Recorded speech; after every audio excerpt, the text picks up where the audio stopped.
Assalamualaikum warahmatullahi wabarakatuh. Waalaikumsalam warahmatullahi wabarakatuh. Ya, selamat siang dan salam sejahtera bagi teman-teman yang sudah hadir di sini. Salam yang terhormat kepada Bapak dosen. Puji syukur kita panjatkan kepada Tuhan yang telah membiarkan kita untuk hadir ke kelas ini. Tanpa berlama-lama lagi, perkenalkan nama saya Darwin Rahab. Aku moderator dari kelompok 9. Nah, kelompok 9 ini adalah kelompok yang akan mempresentasikan materi dengan judul pendidikan dalam konteks global. Sebelum kita masuk ke materi, mari kita memperkenalkan anggota kelompok kita. Silakan. Oh, ya. Perkenalkan nama saya Sabiria. Perkenalkan nama saya Nur Hafni. Perkenalkan nama saya Saimah Saidani Tulfa. Dan nama saya Putri Mazatul. Terima kasih teman-teman sebelum telah memperkenalkan diri kalian. Nah, materi kami ini akan membahas berbagai aspek pendidikan di era globalisasi, mulai dari perbandingan sistem pendidikan, agenda pendidikan global, pengaruh globalisasi, hingga tantangan dan solusi pendidikan di abad 21. Nah, untuk mempersingkat waktu, saya persilakan kepada materi untuk menjelaskan materinya masing-masing. Bentar.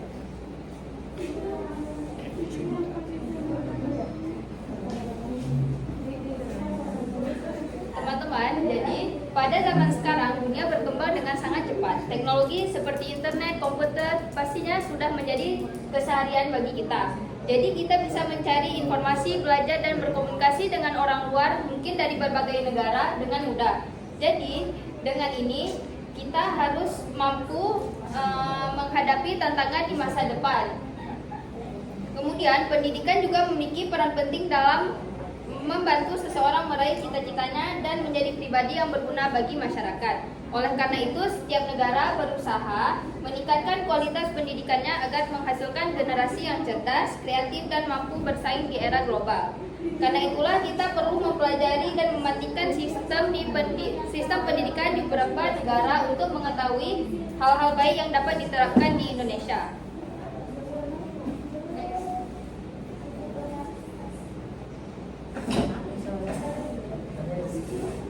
Adapun di sini perbandingan sistem pendidikan dunia ada Finlandia, Jepang, Singapura, dan Indonesia.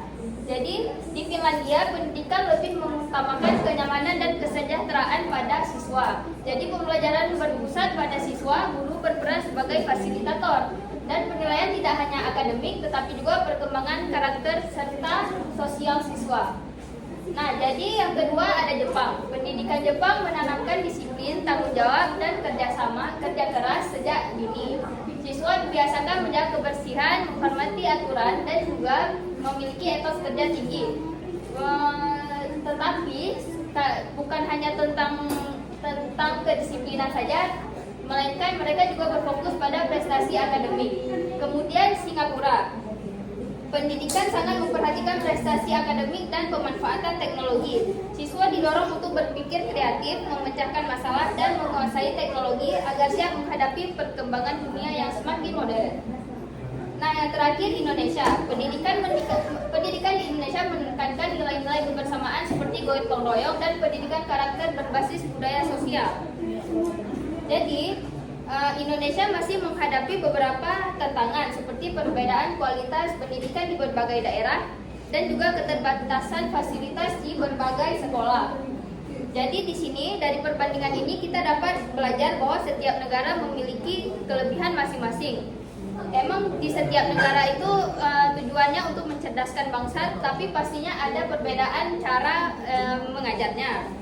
Finlandia unggul dalam kenyamanan belajar, Jepang unggul dalam kedisiplinan, Singapura unggul dalam teknologi dan prestasi, sedangkan Indonesia memiliki kekuatan dalam nilai kebersamaan dan karakter. Dengan mempelajari kelebihan tersebut, kita dapat memperoleh inspirasi untuk meningkatkan kualitas pendidikan di Indonesia. Sekian, saya serahkan ke moderator.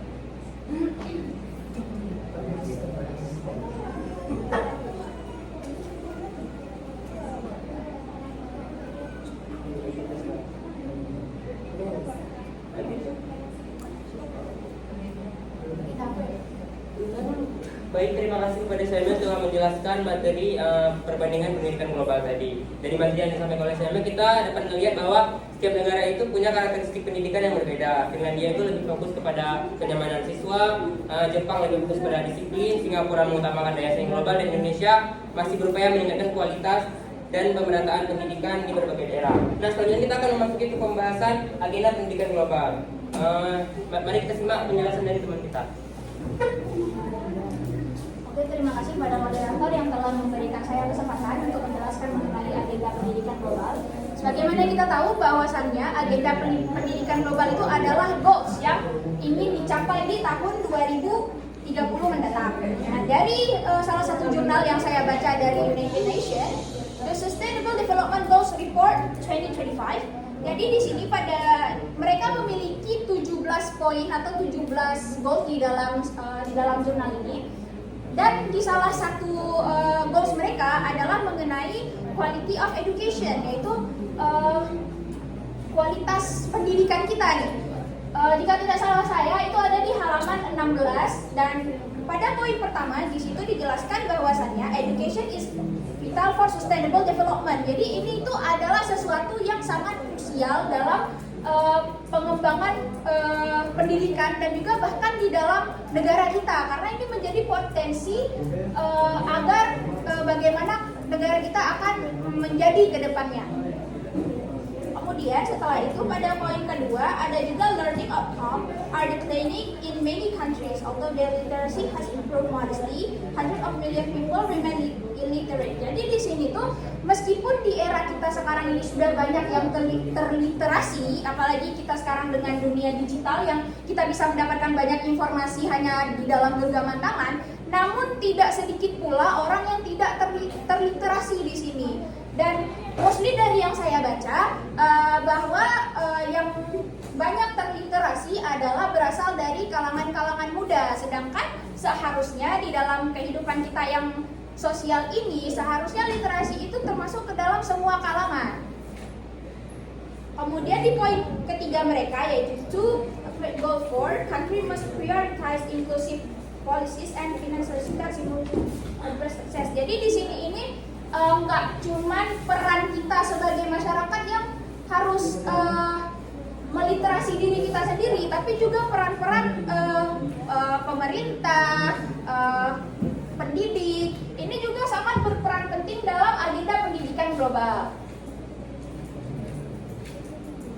Sebagaimana dapat kita baca di sini, agenda pendidikan global merupakan upaya dunia internasional untuk meningkatkan kualitas pendidikan di seluruh negara.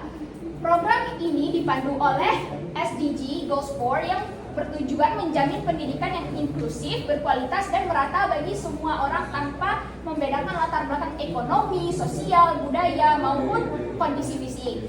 Nah, dari sini dapat kita lihat bahwasannya di banyak negara, kecuali Finlandia dan Singapura yang mereka secara pendidikan lebih maju dari kita, banyak sekali negara-negara yang masih menganggap bahwa pendidikan ini tidak krusial. Dari sinilah mereka membuat poin sebagai goals untuk 2030 nanti ke depannya. Baik, kembalikan Kak.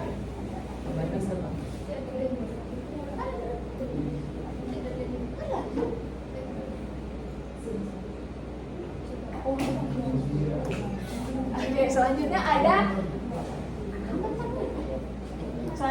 hambatan agenda pendidikan global. Hambatan utama dalam pencapaian agenda pendidikan global ini diskualifikasikan menjadi 3 fenomena struktural. Yang pertama ada kepatuhan semu. Apa itu kepatuhan semu atau observance? Banyak negara hanya membuat kebijakan pendidikan secara formal, tetapi penerapannya di sekolah masih kurang maksimal. Apa maksudnya? Jadi ini maksudnya adalah beberapa sekolah itu hanya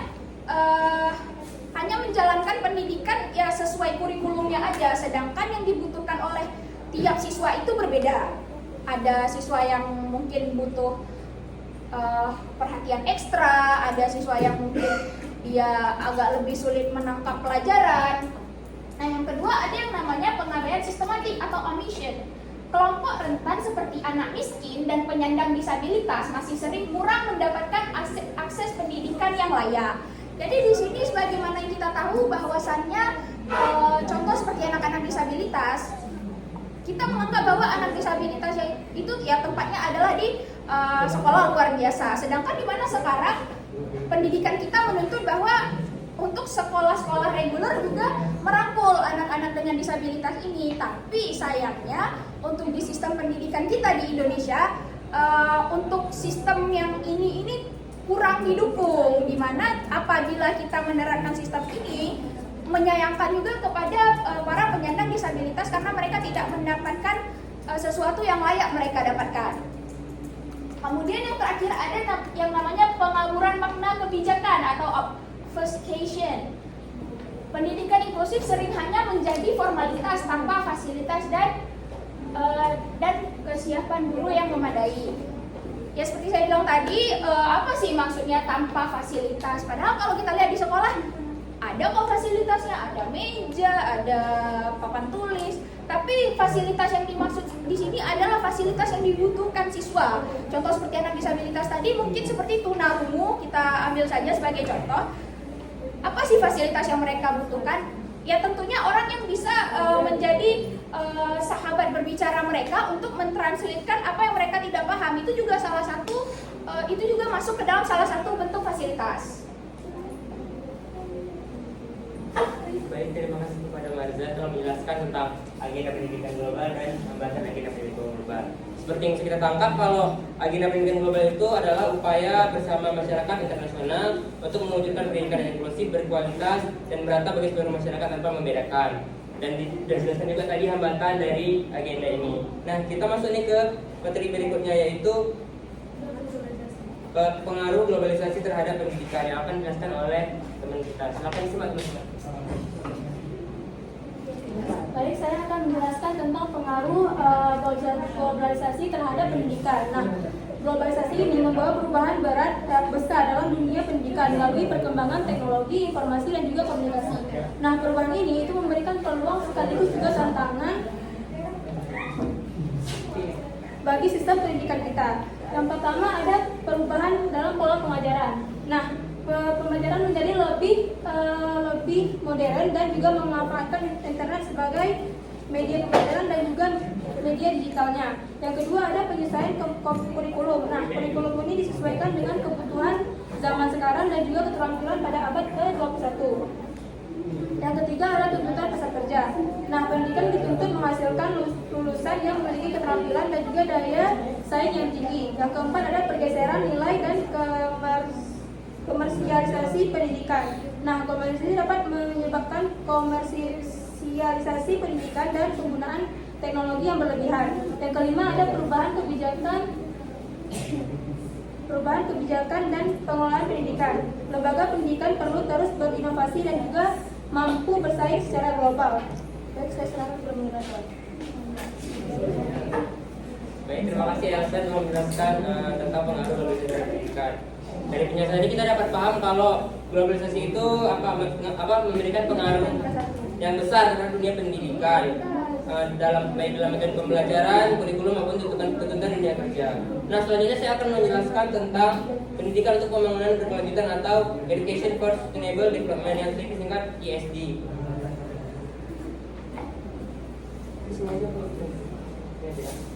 Nah, ESD merupakan konsep pendidikan yang membentuk kepedulian terhadap lingkungan, sosial, dan ekonomi demi kehidupan yang lebih baik di masa sekarang maupun di masa depan. Nah, konsep ini menekankan bahwa pendidikan tidak hanya berfokus pada pengetahuan akademik, tetapi juga pembentukan sikap dan perilaku yang mendukung keberlanjutan sistem di masa depan. Dalam konsep pembangunan berkelanjutan terdapat 3 aspek utama yang saling berkaitan, yaitu aspek lingkungan, sosial, dan ekonomi. Ketiga aspek ini harus berjalan secara seimbang agar pembangunan yang dilakukan saat ini tidak merugikan generasi yang akan datang. Karena tadi kan di masa sekarang, lebih di masa sekarang maupun di masa depan. Pembangunan ini dilakukan dengan tujuan untuk meningkatkan kesadaran masyarakat terhadap pentingnya menjaga lingkungan, membentuk pola pikiran yang lebih peduli terhadap keberlangsungan hidup, mengembangkan kemampuan bekerja sama dan bertanggung jawab sosial, serta menyiapkan generasi yang mampu menghadapi perubahan lingkungan sosial di masa depan. Nah, setelah kita memahami konsep ESD, kita akan melihat bagaimana implementasinya di Indonesia yang akan dilanjutkan oleh teman kita. Silakan simak teman-teman.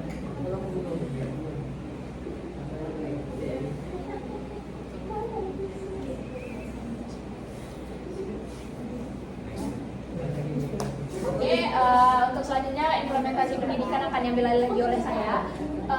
Pada implementasi pendidikan untuk pembangunan berkelanjutan di Indonesia. Yang pertama itu ada di bidang pendidikan itu sendiri, yaitu penerapan ESD dilakukan melalui kegiatan peninjauan, menjaga kebersihan sekolah, serta menanamkan sikap peduli di lingkungan kepada siswa. Ini nih sebenarnya udah mulai berjalan di lingkungan kita, di mana sekolah-sekolah sekarang sudah banyak yang melakukan kegiatan-kegiatan seperti menanam bersama, melakukan penghijauan, gotong royong, dan juga sikap saling empati, saling menyayangi sesama siswa. Kemudian yang kedua ada di perusahaan. Beberapa perusahaan menerapkan pelatihan pengelolaan lingkungan dalam program CSR yang mendukung pendidikan kesehatan serta pelestarian lingkungan.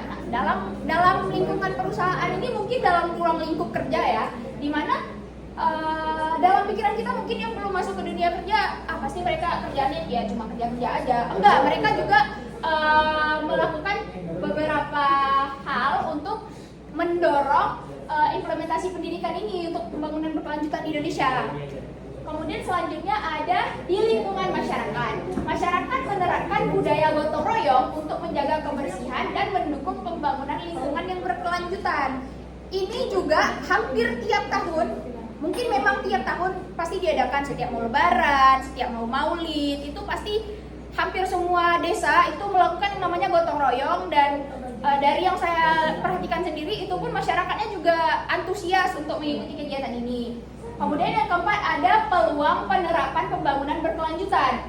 Pembangunan berkelanjutan dapat diterapkan melalui penggunaan energi rumah lingkungan, peningkatan ketahanan pangan, serta pengelolaan tata kota yang sehat, nyaman, dan mendukung kesejahteraan masyarakat.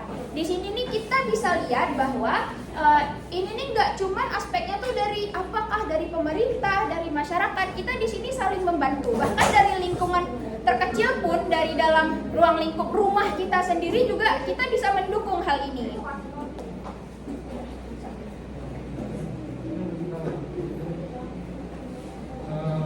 Terima kasih Mas yang telah melanjutkan tentang implementasi pendidikan untuk pembangunan berkelanjutan di Indonesia. Tanpa banyak waktu, sebenarnya kita masuk ke materi berikutnya yaitu tantangan pendidikan abad ke-21 yang akan dijelaskan oleh teman-teman kita. Silakan teman-teman semangat teman-teman. Teman-teman, di slide ini kita akan bahas tentang pendidikan di abad ke-21 yang sampai sekarang mungkin masih menjadi masalah di berbagai negara, terutama di negara kita sendiri. Nah, di abad 21 ini pendidikan tuh masih punya banyak tantangan. Yang pertama itu kesenjangan akses pendidikan. Jadi nggak semua orang punya kesempatan sekolah yang sama. Nah, yang pertama itu ada faktor ekonomi. Misalnya nih ada keluarga yang kesulitan di biaya sekolah. Yang kedua itu ada kesenjangan digital. Mungkin ada beberapa tempat yang tidak memiliki akses internet. Ada juga mungkin yang memang lengkap. Terus yang ketiga ada kelompok rentan. Misalnya anak di daerah terpencil atau berkebutuhan khusus yang kadang lebih susah untuk mendapat pendidikan. Selain itu juga ada kesenjangan kualitas pendidikan. Misalnya yang pertama ada sekolah yang fasilitasnya lengkap, ada yang masih terbatas. Yang kedua itu ada yang mungkin kualitas gurunya tuh sudah bagus dan mungkin ada juga di berbagai daerah mungkin kualitas gurunya tuh belum terlalu bagus. Yang ketiga itu ada kurikulum yang kadang belum bisa mengikuti perkembangan zaman. Yang terakhir itu ada pemanfaatan teknologi mungkin juga belum merata di semua sekolah. Terima kasih, saya kembalikan kepada moderator. Baik, terima kasih Nurul atas penjelasan tentang pengembangan pendidikan abad ke-21. Dari pemaparan tadi kita bisa nangkap kalau abad 21 ini menghadapi berbagai tantangan dari kesenjangan akses pendidikan, kualitas guru yang belum merata, kurikulum yang nggak adaptif, bahkan ada ketimpangan dalam penggunaan teknologinya. Nah, kita masuk ke bagian berikutnya yaitu upaya untuk mengatasi tantangan tersebut yang akan dijelaskan oleh teman kita.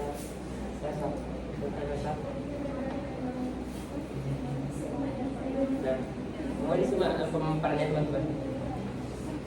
Baik, di sini saya akan menjelaskan tentang upaya dalam mengatasi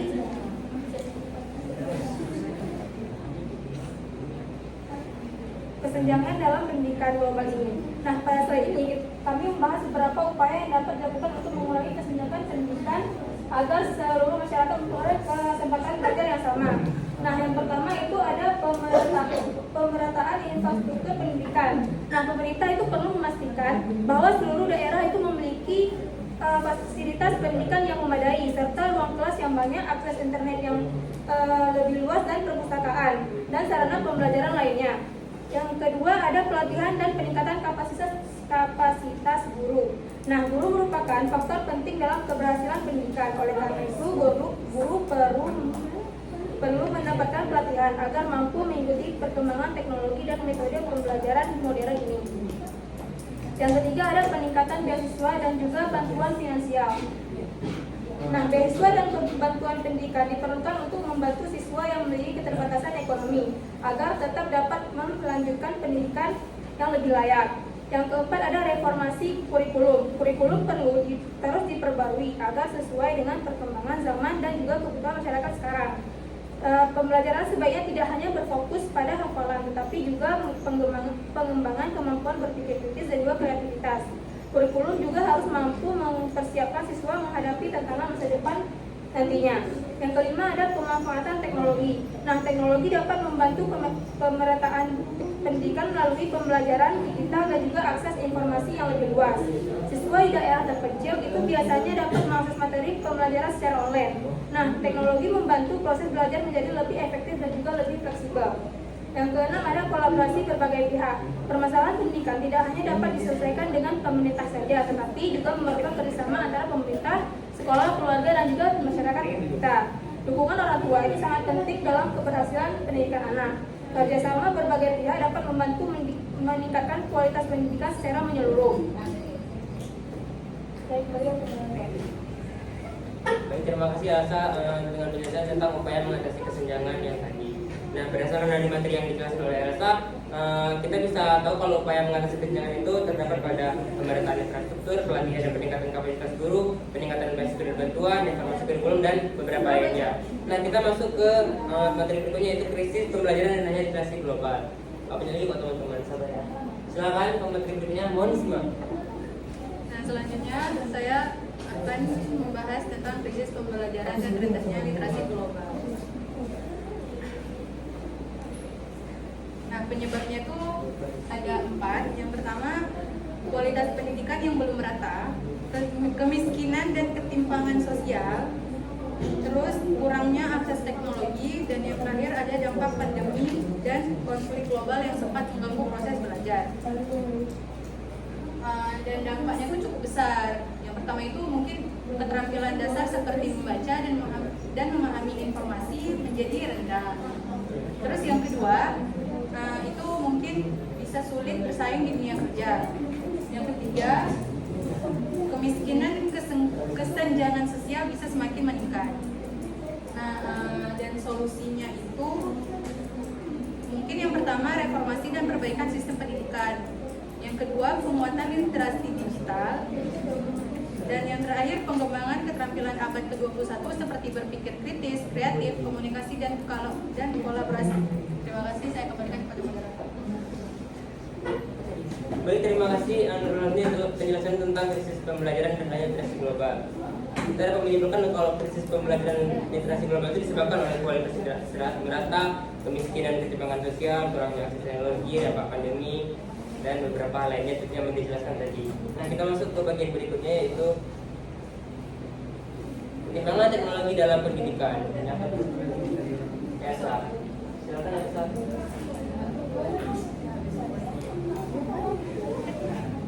Baik, saya akan menjelaskan tentang ketimpangan teknologi dalam pendidikan. Ketimpangan teknologi dalam pendidikan adalah kondisi ketika akses dan pemanfaatan teknologi belum merata di semua sekolah dan peserta didik.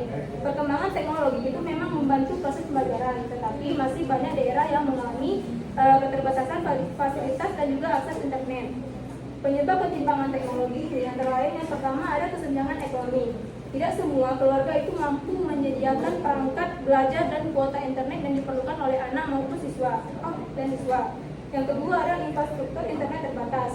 Ada beberapa daerah, terutama daerah terpencil, masih memiliki akses internet yang kurang memadai. Yang ketiga, ada kurangnya pelatihan guru. Sebagian guru itu masih mengalami kesulitan dalam memanfaatkan teknologi untuk belajar. Dan keempat, kebijakan belum merata. Program digitalisasi pendidikan belum menjangkau seluruh sekolah secara merata. Adapun dampak ketimpangan teknologi ini adalah yang pertama, kualitas belajar tidak merata. Siswa yang memiliki akses teknologi lebih baik memperoleh kesempatan belajar yang lebih luas. Yang kedua, ada kesenjangan keterampilan digital. Kemampuan menggunakan teknologi itu menjadi perbedaan antara siswa. Yang ketiga, ada memperbesar ketimpangan sosial. Perbedaan akses pendidikan ini dapat mempengaruhi peluang pendidikan dan pekerjaan di masa depan. Sekian, terima kasih. Baik, terima kasih Elsa atas penjelasan tentang ketimpangan teknologi dalam pendidikan. Nah, seperti kita tahu kalau ketimpangan teknologi jadi salah satu tantangan yang paling besar dalam pendidikan global. Kita masuk ke setelah ketimpangan, kita bakal masuk ke strategi dan solusi menghadapi ketimpangan ini tadi yang akan dijelaskan oleh Dr. Sendiri. Silakan.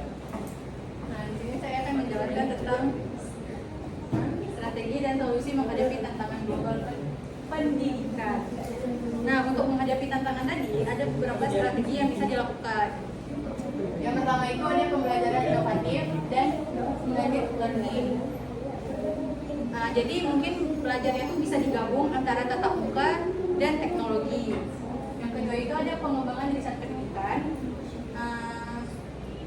Metode ini itu supaya pembelajaran terus berkembang dan lebih efektif. Yang ketiga itu ada peningkatan infrastruktur pendidikan. Nah, contohnya itu seperti memperbaiki gedung sekolah, internet, dan fasilitas belajar. Yang terakhir itu ada pemanfaatan teknologi digital. Nah, ini agar fokus belajarnya lebih mudah, menarik, dan sesuai perkembangan zaman. Jadi intinya tuh pendidikan perlu terus beradaptasi dengan perkembangan teknologi dan kebutuhan dunia saat ini supaya kualitas pendidikan bisa lebih baik dan merata. Terima kasih, saya kembalikan kepada Baik, terima kasih telah menjelaskan materi terakhir dari presentasi kami hari ini. Nah, kita masuk ke sesi tanya jawab. Any question?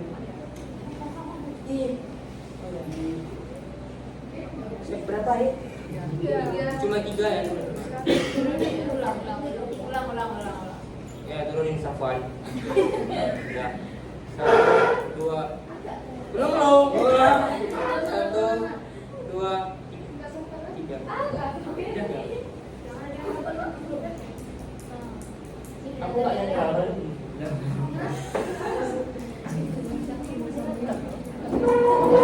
Ulangi 1, 2, 3.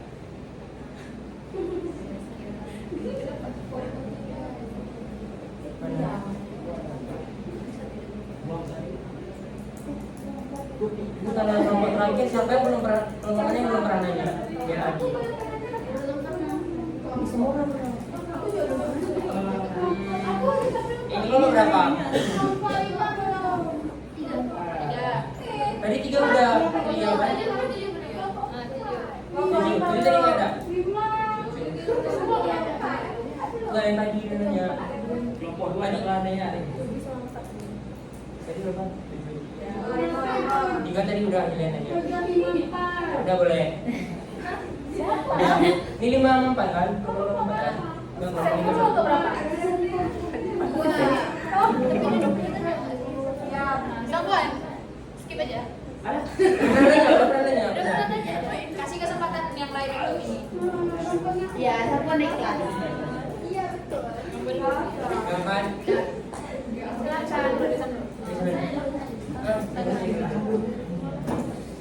tanya.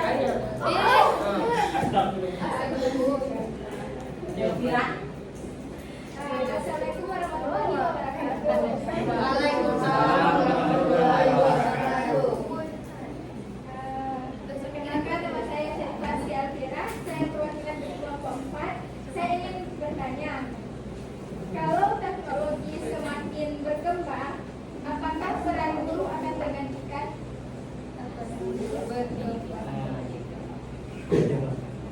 Terima kasih. Silakan yang gitu.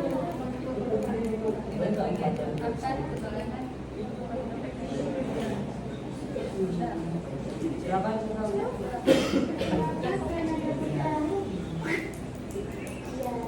Nanti tulis di grup ya soalnya. Perkenalkan, nama saya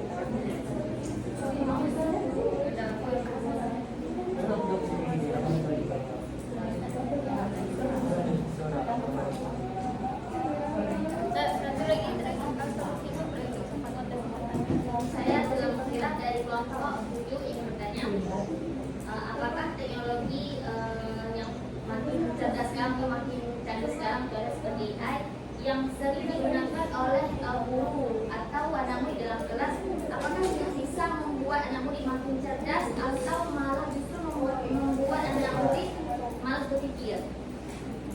Sekian, terima kasih.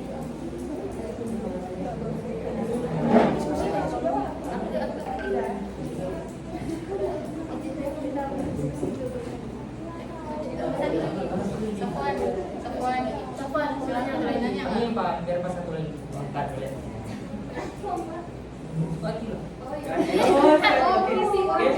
Oke, perkenalkan nama saya Zafar. Saya ingin bertanya tadi kan Bapak sudah menjelaskan tadi ada sistem pembelajaran negara-negara yang ada 4 ya kan.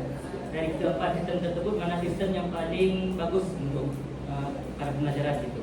Menurut kami. Ya, biar aja.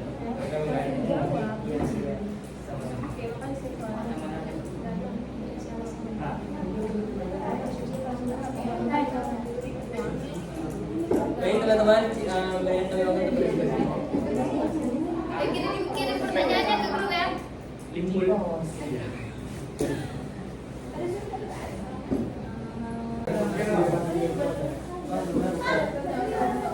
Baik teman-teman, kami akan menjawab pertanyaan yang telah diberikan oleh teman-teman yang audiens tadi. Kita mulai dari silakan.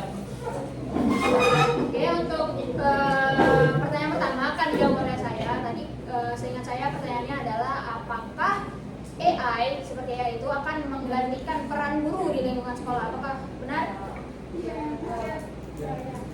Jadi maupun menurut opini saya ataupun data yang ada, bahwasannya guru itu tidak akan bisa digantikan oleh AI. Jadi ada beberapa pekerjaan atau job yang mau bagaimanapun tidak akan bisa digantikan oleh AI. Contohnya dokter. Nah, guru juga, tenaga pengajar juga adalah salah satu yang mustahil digantikan oleh AI.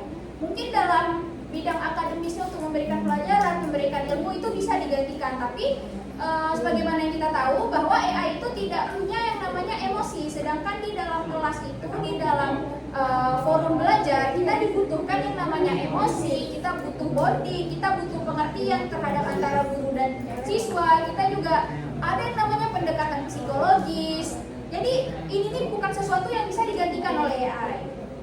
Bagaimana bisa diterima?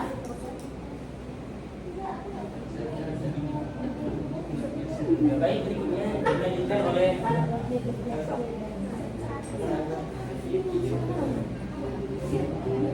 Baik, saya akan menjawab pertanyaan dari Dadia Putri Amisa. Nah, menurut saya nih ya, solusi yang paling efektif dan realistis adalah meningkatkan kualitas guru dalam memanfaatkan teknologi dan metode pembelajaran yang menarik.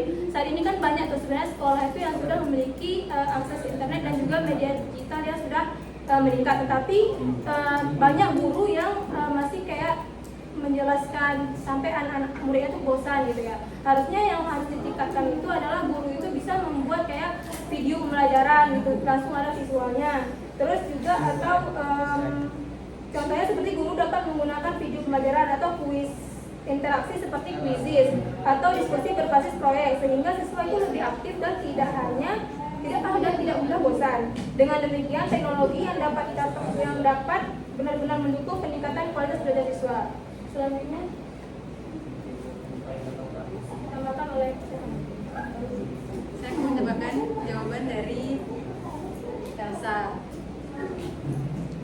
Nah, selain itu solusi juga realistis adalah memperkuat kerjasama antar sekolah, orang tua, dan masyarakat. Nah, tantangan di dunia pendidikan ini tidak bisa diselesaikan oleh sekolah saja. Contohnya, ketika siswa itu mengalami kesulitan dalam belajar atau kecanduan HP, orang tua tuh perlu ikut mengawasi dan mendampingi kegiatan belajar anaknya di rumah. Sekolah juga dapat mengadakan komunikasi rutin antara orang tua dan sekolah mengenai perkembangan belajar anak itu sendiri. Dengan adanya kerjasama tersebut, proses belajar dan pendidikan akan lebih efektif dan perkembangan siswa dapat terpantau dengan baik. Mau dari itu orang tua dan sekolah. Terima kasih, bisa diterima. Baik, berikutnya saya akan menjawab pertanyaan dari Sila, yaitu apakah teknologi yang makin canggih akan membuat murid semakin cerdas atau membuat murid malas berpikir ya kan. Nah, menurut saya teknologi itu apa ya? Tergantung penggunanya. Dia bisa jadi dua kan. Seperti itu teknologi itu membantu kita dapat informasi gitu. Kita bisa jadi mandiri di mana aja dapat teknologi di mana aja dapat informasi, dapat pembelajaran di mana aja gitu. Adanya Zoom atau apa gitu kan. Tapi juga bikin kita jadi bergantung sama dia kayak tinggal salin aja, tinggal copy paste gitu, tinggal mau nanya apa-apa tinggal nanya aja. Untuk mana? Jadi ya gitu loh, itu bukan masalah di teknologinya tapi penggunaannya. Teknologi itu macam pisau bermata dua. Dia kalau penggunanya cerdas itu insya Allah bikin cerdas juga. Tapi kalau dari penggunanya udah rada-rada singit gitu, ya hasilnya pun gitu. Apa maksud terima? Terima kasih sama-sama. Izin saya menjawab pertanyaan dari Safwan. Dari keempat negara ya kan? Dari keempat negara tuh yang mana yang paling efektif itu? Jadi jawaban aku adalah Finlandia. Jawaban saya Finlandia. Itu pun berbasis dengan data yang ada pasti Finlandia. Banyak negara yang mengikuti metode pembelajaran Finlandia karena di Finlandia tuh nggak cuma fokus di akademik, tapi juga pengembangan emosional setiap siswa. Jadi orang tuh walaupun emang harus ada peningkatan di akademik, tapi ketika belajar tuh nggak ke pressure. Jadi ada waktunya orang tuh untuk main, nggak harus selalu belajar, tapi akademiknya nggak turun. Gimana caranya akademiknya nggak turun? Sedangkan di Jepang dan berbagai negara lain orang tuh harus peningkatannya tuh harus selalu di akademik. Jadi harus bersaing di era global kayak gitu. Jadi akademiknya harus tinggi otomatis. Kalau di Finlandia ini walaupun dia tetap tetap akademiknya harus tinggi, tapi orang tuh juga nggak ke pressure pas belajarnya. Bisa diterima. Terima kasih atas jawaban yang telah teman-teman berikan. Terima kasih juga kepada penanya yang telah memberikan pertanyaan, kepada audiens yang telah memperhatikan materi kami hari ini. Kalau masih ada pertanyaan yang bertanya, boleh bertanya di tab Lidahil ya. Nah, dengan banyaknya kita jawab, maka kita berakhir ke kesimpulan. Nah, kesimpulannya adalah globalisasi membawa perubahan besar dalam pendidikan, mulai dari kurikulum, metode pembelajaran hingga penggunaan teknologi. Pendidikan dituntut mampu membentuk kompetensi global sebagai generasi digital yang berpikir kritis. Namun, masih banyak tantangan seperti kesenjangan akses, kualitas dan teknologi sehingga diperlukan peningkatan mutu pendidikan, kompetensi guru, dan pemerataan teknologi agar mampu bersaing secara global. Nah, sekian dari kami. Saya sebagai moderator pamit undur diri. Terima kasih kepada teman-teman pemateri. Mohon maaf jika kami ada salah penyampaian atau ada salah kata atau ada yang marah. Mohon maaf, kami terima kasih. Assalamualaikum warahmatullahi wabarakatuh. Waalaikumsalam.